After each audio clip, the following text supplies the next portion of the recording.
Mas tem gente que vive de misericórdia e de misericórdia. Ela pega essa primeira misericórdia que se renova a cada manhã, que deveria ser usada para a salvação, e coloca para as burrices, para as besteiras, para as escolhas erradas que fazem. Então, todos os dias, o que a vida dela precisa? De uma borracha. No final do dia, para apagar tudo que ela fez de errado durante o dia. Sabe o que vai ter escrito a respeito dela? Nada. Porque o que escreveu de manhã, Deus tem que apagar de tarde. Vamos dizer que você falasse assim comigo. E aí, pastor? Tudo bem? Tudo bem. Quem é seu pai? E eu falasse para você assim: meu pai é Deus.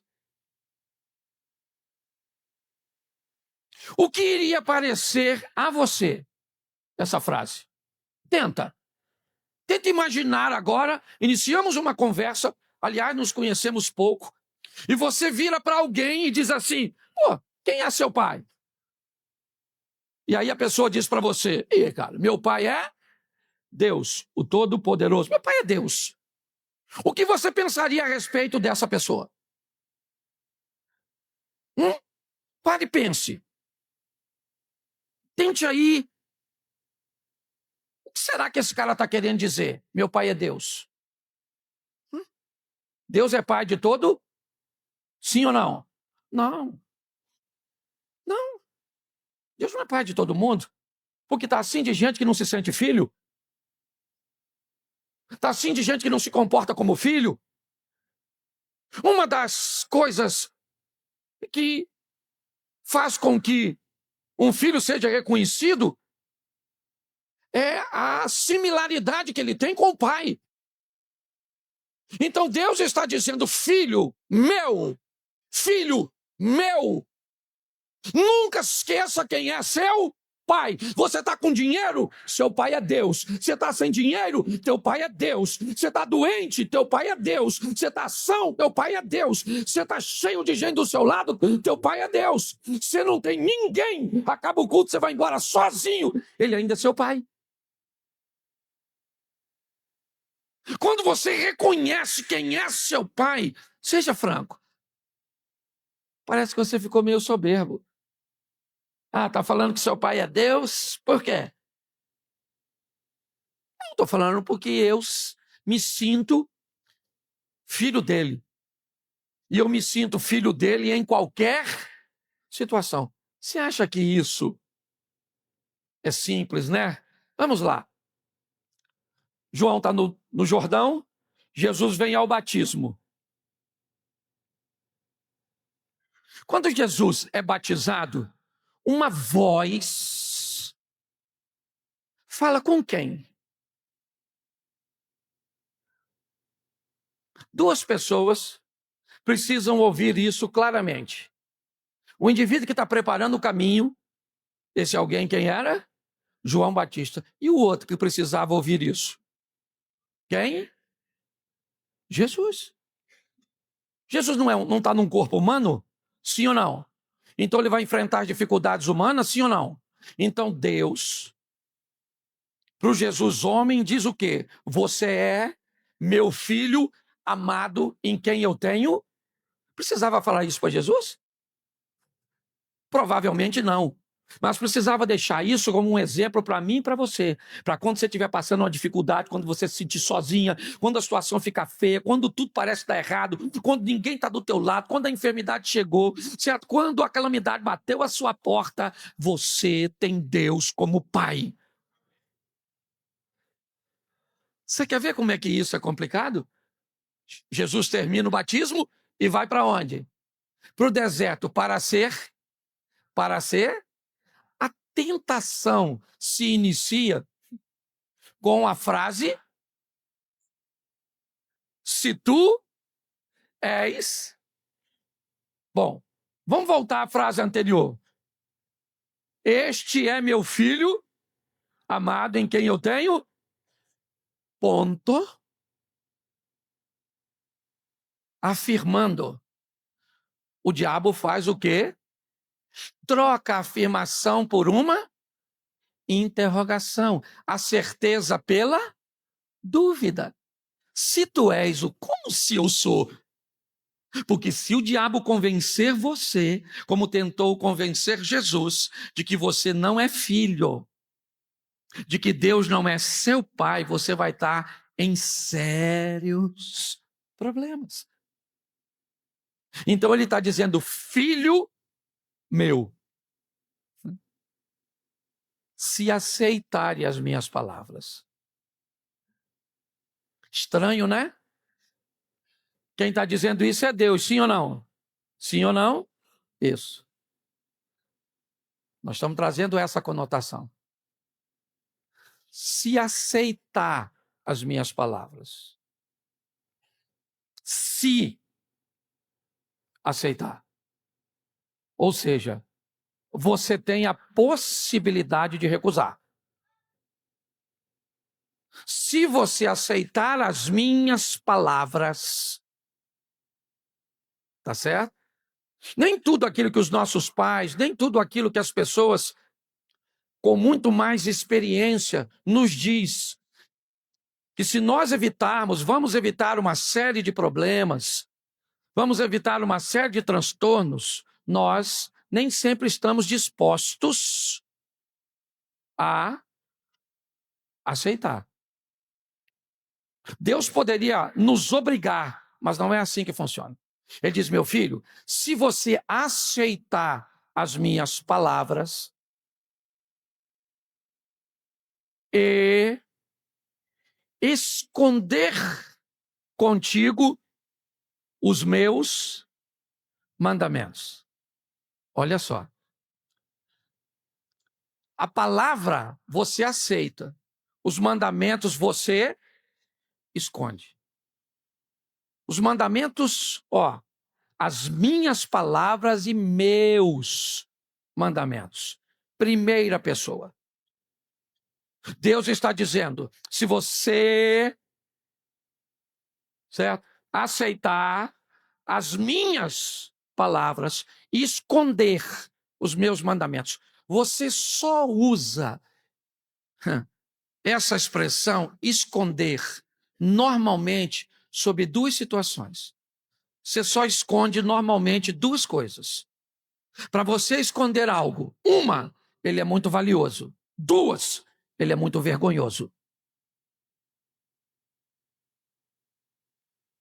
Para você esconder alguma coisa, ou é muito dinheiro, ou é algo de muito valor, ou é algo de muita responsabilidade, que tem valor para você, é uma foto, é um objeto, é alguma coisa que ela é valiosíssima. Então ela não fica no alcance das crianças, ela não fica para qualquer pessoa ver, ela não fica em qualquer lugar, é numa gaveta, é por trás de alguma coisa, é dentro de uma bolsa, dentro de uma sacola, é dentro de um cofre, é num banco, é assim.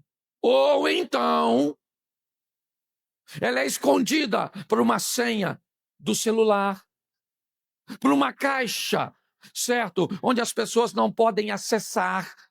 Nós só escondemos coisas se elas são muito valiosas ou muito vergonhosas. Deus está dizendo, esconde os meus mandamentos. Porque se você esconder meus mandamentos, eles viram seus. Eles têm para você valor. E se meus mandamentos tiver para você, e aí é mandamento mesmo. Pega lá os 10 e manda bala neles. Entendeu?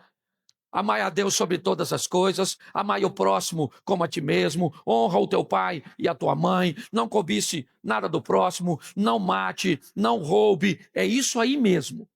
E isso eu faço o quê? Aceito? Não. Não. Isso eu escondo. Por quê? Porque me traz vergonha? Muito pelo contrário. Eu escondo porque é valioso. E por que eu tenho que esconder? Porque tudo aquilo que eu escondo, eu não quero que ninguém roube. Então eu não quero nenhuma conversinha de um professor de filosofia numa universidade. Eu não quero nenhum desenhozinho, nenhuma novelinha. Eu não quero nenhum teólogozinho, certo? Que sabe muito menos do que pensa saber, sendo capaz de roubar o mandamento do Senhor do meu coração, da minha vida. Se aceitar e se esconder contigo os meus mandamentos, vamos lá, porque é muito conteúdo, eu sou só no 1, para fazeres atento a sabedoria ao teu ouvido e para inclinares o teu coração ao entendimento. Olhe bem. Vamos lá. Então, para quê que eu vou reconhecer que eu sou filho?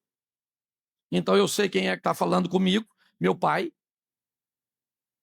Você quer olhar para Jesus e dizer, qual pai que o filho pedindo um peixe lhe dará uma serpente? Um pão lhe dará uma?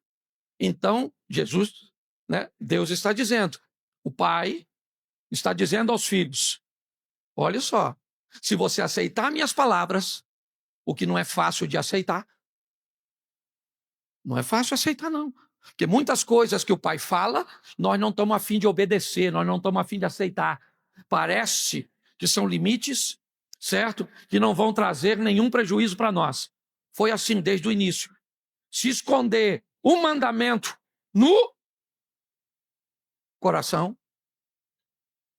para fazer atento. Para que eu faço isso? Para me fazer atento. Atento. Simples como a serpente, ou simples como as pombas. Não, vamos lá? Me ajude aí, que até eu me perdi. Prudente como a serpente e simples ou sem maldade como as. Você nunca na vida vai pegar uma cobra distraída. Nunca você vai pegar. Atenção, atento, atento, atento. A gente mora no Rio de Janeiro, a gente sabe mais ou menos o que é isso. Sempre alerta. Não é verdade? Sempre alerta. O tempo inteiro. Ele diz, para que você se faça atento. O teu ouvido, para quem? A sabedoria, né? Inclinado o teu ouvido e o teu coração ao entender. Vai para o 3, para a gente adiantar. E agora, você ora por quê? Olha só. Qual é a pauta da sua oração? Olha o que ele está dizendo, que o indivíduo que vai precisar pouco da misericórdia de Deus para a vida nessa terra, certo? Olha o que ele tem que fazer.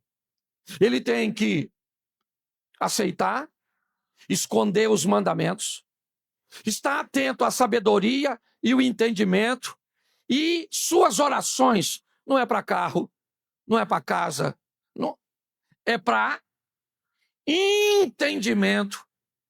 Em algumas traduções, conhecimento e inteligência. Vamos lá. O que é inteligência? Inteligência é a capacidade que vocês, lógico que eu estou trazendo de uma forma bem simples. Inteligência é a capacidade que uma pessoa tem de aprender. Se você ensina uma pessoa e ela pega o ensino com rapidez, ela é uma pessoa inteligente.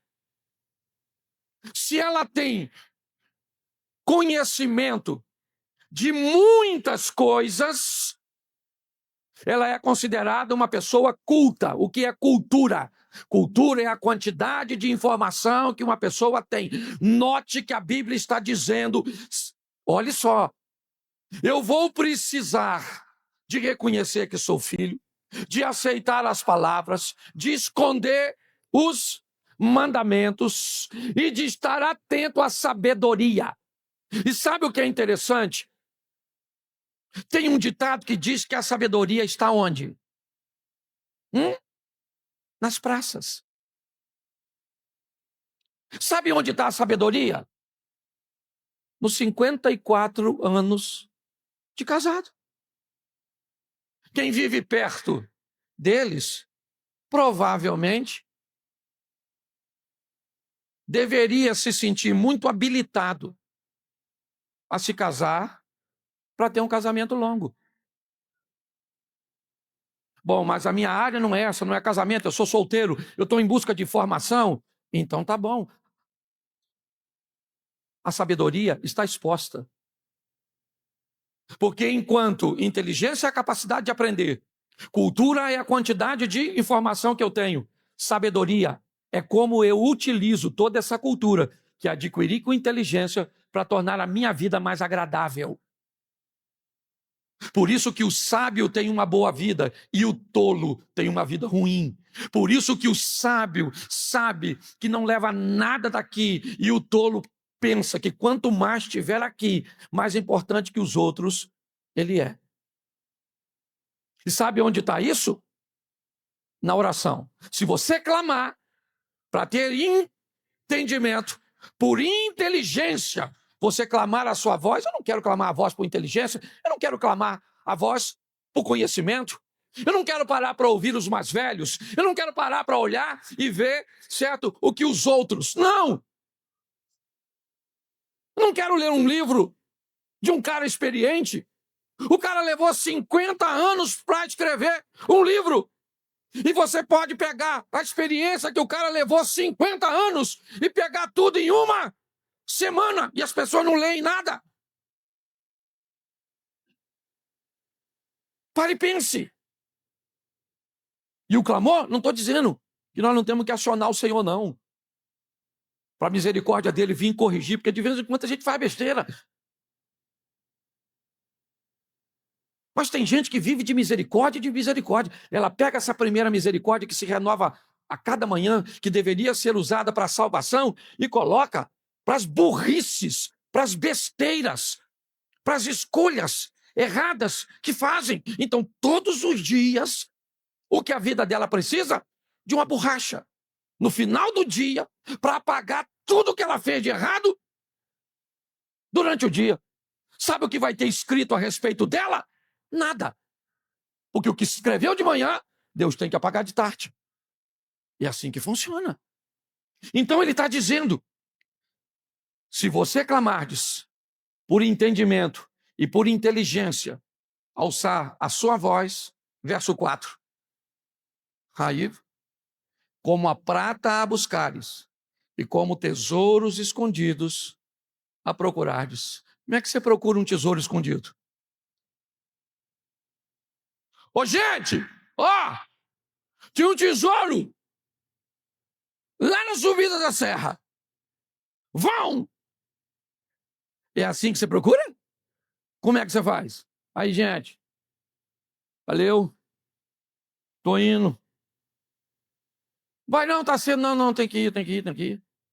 Vai fazer o quê? Não vou dar um pulinho ali que eu vou. Amanhã eu volto. Sim ou não? Se o que está escondido é um tesouro, você vai sair falando que lá tem tesouro?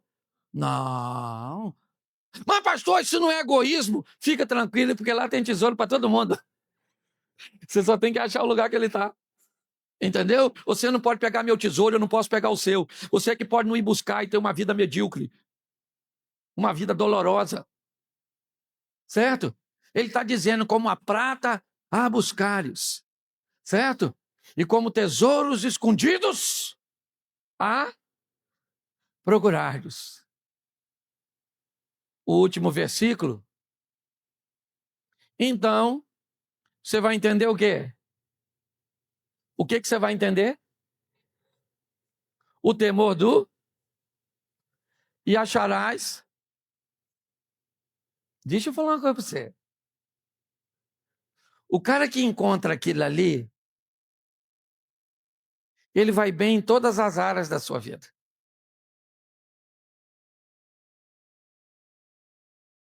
O que ele está dizendo é só voltar.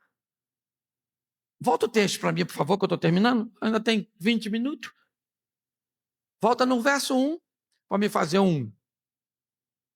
Diga assim, eu sou filho. Nem sempre gosto das palavras de Deus. Fala. Verdade, ou não é? Às vezes você está olhando no WhatsApp assim, ó. Alguém fez uma fofoca. Dá uma vontade de dar um. Só assim uma incrementada. E aí Deus fala, você não é fofoqueiro, você fala, sou sim, sou que não sabe. Só. Certo? Bom, eu sou filho, nem sempre aceito. E não precisa aceitar também, não. Pelo menos aceitar na conotação. Vamos lá para Jesus. Jesus disse que um pai tinha 2 filhos. Aí chamou o primeiro filho e falou: meu filho, olha, lá nós estamos colhendo as coisas lá na nossa terra. Faz o seguinte, dá um pulinho lá e ajuda o pessoal que está colhendo, tá bom? O que o filho falou? Vou! Tô dentro! Já tô indo! Ele foi. O pai chamou o outro e falou: meu filho, ó, os trabalhadores estão trabalhando lá, faz o seguinte, dá um pulinho lá e ajuda os outros. O que ele falou? Não vou! Mas ele, qual dos 2 aceitou? Então, você não é obrigado a dizer que aceita. Você só tem que aceitar. Não quero obedecer. Hum, hum, hum. Tá bom, eu vou. Mas eu não quero. Entende? Entendeu? Você sabe muito bem do que eu estou falando. Não me olha com essa cara. Você sabe muito bem quando acontecem as coisas. Certo? Que você não quer, porque aceitar não é sempre agradar. Mas por que você acaba fazendo? Porque os mandamentos deles estão onde? Escondido. Onde? Aqui, ó.